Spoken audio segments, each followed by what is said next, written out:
그래서 이게 가치 주니까 저평가돼 있다. 이 공식은 안 통할 수 있다라는 의견도 있습니다. 판다 입장에서 제일 뼈 아픈 건 그래서 너네 저평가된 이유가 있잖아. 성장성 부족한 거 아니야? 딱 요건데. 오늘은 찬바람 불 때 생각나는 주식이죠. 배당주의 대표주자 금융주를 얘기해 보려고 하는데요. 그중에서도 KB금융을 오늘 가져왔습니다. 저는 지난주 뽑기에서 안 산다. 저는 산다를 뽑았습니다. 그리고 오늘의 게스트 두 분을 모셨습니다. 안녕하세요. 저는 금융부에서 은행팀장을 맡고 있는 정소람 기자라고 합니다. 은행팀 같이 맡고 있는 김대훈 기자라고 합니다. 올해 회사에서는 그럼 배당을 얼마나 하겠다고 하고 있는 건지. KB금융지주 같은 경우에는 최근 몇 년 배당을 살펴보면 매년 배당을 늘려왔는데요. 올해 예상되는 현재 주당 배당금이 약 주당 2,256원 정도로 예상이 되고 있습니다. 근데 이 배당금에 이제 세금을 나중에 15.4%를 제외해야 되기 때문에 이 부분을 제외하고 나면은 주당 약 1,910원 정도를 가져갈 수 있을 것으로 예상이 됩니다. 사실 뭐 금융주 하면 배당주의 대표 주자인 만큼 고배당 매력은 당연히 인정할 만한데 사실은 금감원에서 최근에 금융주 배당 줄이라고 압박을 했잖아요. 과연 예년만큼 줄 것이냐? 안 줄 것 같습니다. 네, 한 3분의 1 정도가 줄지 않을까. 3분의 1이요? 네. 아, 전체 금융권 다 합쳐서요? 대형 금융 지주사 경우에는 3분의 1 정도까지 줄일 수 있다는 생각이 들거든요. 물론 3분의 1만큼은 안 낮아질 수도 있을 것 같습니다. 협상이나 그리고 주주들 생각도 해야 되니까. 근데 금감원이 일단은 코로나 대응을 위해서는 금융사들에게 현금을 넉넉히 쌓아둬라. 이런 요청을 지금 세게 하고 있거든요. KB금융도 마찬가지지만은 사실 업계 전반적으로 이렇게 배당을 줄이라는 거는 굉장히 받아들이기 힘든 주문이라고 많이들 얘기를 합니다. 그러니까 원래 이 배당이라는 게 한 해에 벌어들이는 순이익을 기준으로 하기 때문에 회사가 돈을 굉장히 잘 벌었는데 이거를 안 줄 명분이 별로 없다는 거죠. 그래서 KB금융 같은 경우에는 올해 이제 3분기에 처음으로 분기 순이익도 1조를 넘었고 이게 사상 처음이었거든요. 그래서 이제 사실 배당을 줄일 명분이 많지가 않고요. 특히 그 KB금융이 외국인 주주 비중이 거의 66%가 돼요. 만약에 올해 배당을 낮추면 이제 배당에 그 중심을 많이 두고 있는 외국인 주주들이 또 추가로 이탈해가지고 주가가 더 내릴 수도 있다. 뭐 이런 비관적인 분석도 나오는 상황입니다. 근데 어쨌든 KB금융이 주목받은 게 실적이 굉장히 잘 나왔단 말이죠. 코로나 때문에도 불구하고 작년보다 한 3.6% 늘었단 말이죠. 그래서 어떻게 이렇게 은행 부분이 좋을 수 있었는지. 기초적으로는 가장 큰 계열사인 국민은행이 실적을 어느 정도 선방해줬기 때문에 이 부분을 무시할 수는 없다고 보겠습니다. 이렇게 은행이 실적이 선방할 수 있었던 거는 코로나 때문에 대출 수요가 굉장히 폭증했지 않습니까? 그래서 그 부분 때문에 은행이 뭐 신용대출도 많이 늘었고 소상공인들의 이제 긴급 지원을 위한 대출도 굉장히 많이 늘었고 또 나중에는 이제 부동산이 굉장히 이슈가 되면서 이 부분이 대출이 굉장히 많이 늘었고 이것 때문에 사실은 이제 어느 정도 수익이 늘어났다고 볼 수 있고요. 그리고 또 국민은행 같은 경우에는 그 작년부터 올해 은행권의 최대 이슈였던 사모펀드 이슈를 유일하게 비껴갔거든요. 그래서 이 부분이 이제 리스크 관리를 그만큼 잘했다는 부분이고 또 이제 향후에 국민은행의 실적에 있어서도 조금 기대가 되는 부분이라고 하겠습니다. 아니 그러면은 이제 저희가 은행주를 얘기할 때 이제 배당을 얘기하지만 또 이제 자산이 많은 이 가치주로서의 매력도 사실은 있거든요. 그래서 은행주가 최근에 뭐 올랐다 하지만 여전히 저평가다 이렇게 얘기를 많이 해요. 그러니까 올해 은행주를 보면 굉장히 좋은 상승장에서도 좀 많이 소외가 되어 있었어요. KB금융은 그래도 다른 지주들에 비하면 연초 수준보다 이제 조금 낮은 정도로 많이 회복이 되긴 했지만 그래도 아직까지 실적이나 이 자산을 보면은 굉장히 말도 안 되는 수준이다라는 게 KB금융 쪽의 생각인 거죠. 올해 PBR을 예상치로 보면은 0.48 이렇게 나오는데 이게 무슨 말이냐면은 KB금융이 가지고 있는 자산 가치 그 장부가에 비해서 절반이 안 되는 금액에 거래를 하고 있다는 거죠.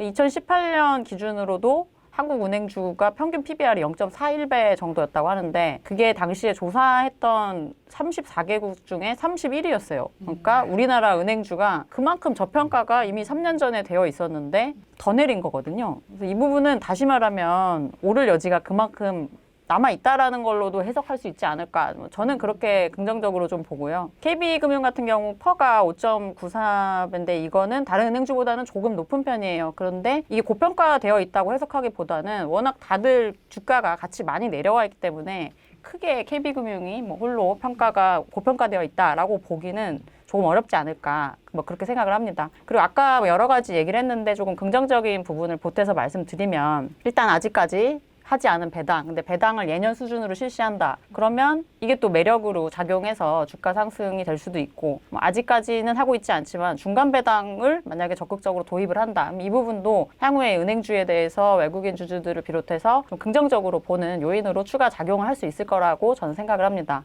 그리고 또 금리가 굉장히 낮은 게 지금 생각했을 때 은행의 수익성을 낮추는 요인이지만, 이 부분도 바꿔 말하면 금리가 오르면 수익이 올라갈 수 있는 여지가 그만큼 많다는 거거든요. 금리가 올라가면은 은행이 예대 마진이 올라가기 때문에 자연스럽게 수익에 대한 기대도 같이 올라갈 걸로 보고 있고, 이제 글로벌 정세를 봤을 때도 지금 코로나 백신이 나온 점이 금리 상승 추세에 지금 힘을 좀 보태고 있기 때문에 백신 보급되고 뭐 국내 경기가 차례로 회복이 된다면 은행 금리가 따라서 올라갈 거고, 그러면 아까도 뭐 순이자 마진 부분을 얘기했지만 현재 수준을 바닥으로 올라갈 여지가 저는 상당히 많이 있다고 보고 있습니다. 그렇다면은 그 중에서도 가장 대장주인 KB금융을 사는 것이 역시 좋지 않을까, 뭐 저는 그런 입장입니다. 그러니까 기준금리는 그대로라고 하더라도 시중금리는 반등할 여지가 얼마든지 있는 거고, 또 그리고 사실 요새 시장에서 여의도 분들이 가치주 장세가 돌아온다는 얘기를 되게 많이 하세요. 이미 기술주들 너무나 비싸졌고 시장이 불안한 시그널이 여기저기서 나올 때는 아무래도 사서 안 떨어지고 배당 5% 바로 나오는 이런 주식에 조금 더 눈이 가지 않을까, 뭐 이런 생각도 들고. 가치주 트렌드를 맹신해서는 안 된다라는 또 반론도 있어요. 왜냐하면 가치주가 지금 이렇게 충분히 올랐다라는 거죠. 코로나 이전에 KB금융의 PBR 수준이 0.7배 정도였는데 지금 코로나 직후에 0.23배로 떨어졌다가 지금은 다시 0.4배 수준으로 중간 정도 회복을 한 거죠. 근데 이 회복하는 구간도 충분히 오를 만큼 올랐다. 이 가치주 트렌드에 대해서 결국에는 이 금융주가 사실은 레이팅을 낮게 받은 거는 코로나 때문만은 아니고 수년간 이어져 오다가 코로나로 그게 더 촉발된 측면이 있다라는 거죠. 그걸 봤을 때 금융산업은 체질 개선 플러스 금리 인상이라는 모멘텀이 있지 않으면 그전 PBR 수준으로 돌아간다? 이게 없다라는 거죠. 이거 누구도 장담할 수 없는 상황이다. 그래서 이게 가치주니까 저평가돼 있다. 이 공식은 안 통할 수 있다라는 의견도 있습니다. 판다 입장에서 제일 뼈 아픈 건 그래서 너네 저평가된 이유가 있잖아. 성장성 부족한 거 아니야? 딱 요건데 저희 그래서 요 부분 한번 얘기를 해볼까요? 디지털 혁신에 잘 대응하고 있나? 또 우리 정소람 기자가 지난번 카카오 때도 나왔고 또 오늘 KB금융도 하니까 말 바꾸시는 건 아니죠? 말을 바꿀 수도 있습니다. 약간 유의해 주세요. 금융주에서 이제 이 KB금융이 과연 디지털 이 뱅킹 시대에 카카오에 밀리지 않고 잘 헤쳐나갈 수 있을까? 그 부분이 굉장히 이제 KB금융뿐만 아니라 뭐 은행권 전체에 이제 생존의 이슈가 걸린 문제죠. 지금 최대 이슈가 기존 금융사와 뭐 네이버, 카카오 같은 빅테크 기업 간의 경쟁이 이제 올해의 가장 큰 화두였는데요. 그래서 금융지주들이 좀 은행을 중심으로 디지털화를 하면서 또 한편으로는 뭐 빅테크 기업, 뭐 그리고 통신사 이런 비금융 기업들하고 제휴 구도를 굉장히 확대를 하고 있어요. 근데 이제 KB금융 같은 경우는 굉장히 좀 주목해서 볼 부분이라고 은행권에서 꼽는 것들이, 다른 은행들은 굉장히 다른 빅테크 기업, 핀테크 기업과 협업을 통해서 뭐 이런 부분들을 많이 넘으려고 하는 반면 KB금융은 최대한 자체 플랫폼을 키워서 자체적인 플랫폼으로 요 생태계에서 생존을 해보자, 뭐 이런 전략으로 가는 부분이 많다는 거죠. 이게 과연 통할까요? 그래서 이 부분이 굉장히 관심을 가지시는 부분입니다. 다른 은행들에서도 KB 같은 경우에는 이런 부분을 자체적으로 하려고 하는데 될지 모르겠다라고 하는 반면 이제 KB 같은 경우는 그래도 한번 자체적인 플랫폼으로 한번 해보자라는 거죠. 그래서 예를 들면은 뭐 내년 상반기에 마이데이터 사업, 제가 지난번에 카카오뱅크 편에서도 말씀을 드렸었는데 자기 데이터를 관리할 수 있는 이 사업이 내년 상반기에 도입이 되는데요. 물론 고객이 동의를 하면 고객 데이터를 같이 이제 융복합을 해가지고 여러 가지 그 필요한 서비스를 줄 수 있는 대신에 데이터를 그만큼 많이 확보를 해야지 경쟁력이 있는 부분이기 때문에 이 대부분의 은행들은 지금 다른 회사들하고 손을 잡고 있어요. 예를 들면은 뭐 우리은행은 KT하고 같이 협업해가지고 제휴를 하고 있고, 하나금융은 아예 SK텔레콤하고 핑크라는 회사를 합작해가지고 이 데이터 사업에 참여하기로 했고, 신한은행 같은 경우는 LGU+, CJ올리브네트워크스 이렇게 3자 간 제휴까지 체결했는데 KB금융만 계열사들이 자체적으로 이 사업에 참여를 하고 이렇게 별도의 그 큰 기업과의 제휴 관계를 아직 체결하지 않았습니다. 이 부분도 그렇고 최근에 공인인증서가 폐지된 것도 굉장히 이슈였는데, 다른 은행들 같은 경우에는 이제 금융결제원에서 새로 내놓은 이 인증서를 바탕으로 변형만 해가지고 사용을 하는 반면 KB금융 KB금융 같은 경우에는 굉장히 많은 돈을 투자해가지고 자체적인 인증서를 만들었어요, 아예. 이 부분도 굉장히 홍보를 많이 하고 있긴 하지만 아직까지 범용성이 없어서 규제 완화를 기다리고 있는데, 이 부분을 왜 이렇게 하느냐고 물어보니까 이 자체가 하나의 또 플랫폼이 될 수 있어서 뭐 투자를 그만큼 많이 했고, 나중에 이제 범용화가 되면은 이 부분을 가지고도 다른 핀테크 기업들과도 승부를 볼 수 있을 것으로 안에서는 보고 있더라고요. 카카오랑 정말 맞짱을 뜨겠다는 건데 그렇죠. 이런 자신감의 근저에는 뭐가 있는 건가요? 부동산 대출이 많아서 이렇게 부정적으로 해서 가시죠? 안 산다 해가지고. 제가 안 산다긴 한데 네. 약간 보태면 주택은행도 합병이 됐고 어쨌든 가장 많은 소매 금융망을 갖고 있잖아요. 그리고 KB는 부동산 같은 경우는 정부 기관들도 정부 통계보다 부동산 통계에서는 KB를 쓰겠다는 정도로 플랫폼에서 성공한 전례가 있어요. 자기네들이 여러 개를 깔아서 하나만 터지면 많은 사용자를 확보할 수 있다. 기본 베이스는 우리가 다른 4대 금융지주 중에서는 가장 경쟁력이 높지 않느냐, 그런 생각을 하고 있는 것 같아요. 굉장히 하고 있는 게 많아요. 올해 시작한 거는 예를 들어 알뜰폰 사업도 새로 시작을 해가지고 이게 규제 샌드박스 산업에서 한시적으로 규제 완화를 받아서 직접 휴대폰도 판매를 하고 자체적인 통신 고객이 생기면 이 부분이 또 고객이 되고 플랫폼화가 될 수 있다, 이런 생각을 가지고 이 부분도 열심히 하고 있는 부분이고요. 예를 들면은 몇 년 전만 해도 우리은행을 비롯해가지고 여러 은행들이 자체적으로 메신저를 많이 내놨었거든요. 뭐 카카오톡하고 한번 승부를 해보겠다. 근데 아무도 쓰지 않았죠. 사실 은행의 메신저라는 거를 은행 직원이 아니면 누가 쓰겠어요. 은행 가는 친구들이 맨날 깔아달라고. 이게 좀 가슴 아프잖아요. 그런 식으로 항상 확장을 해왔고, 우리은행 같은 경우가 그 위비톡을 올해 없앴거든요. 유재성님의 위비토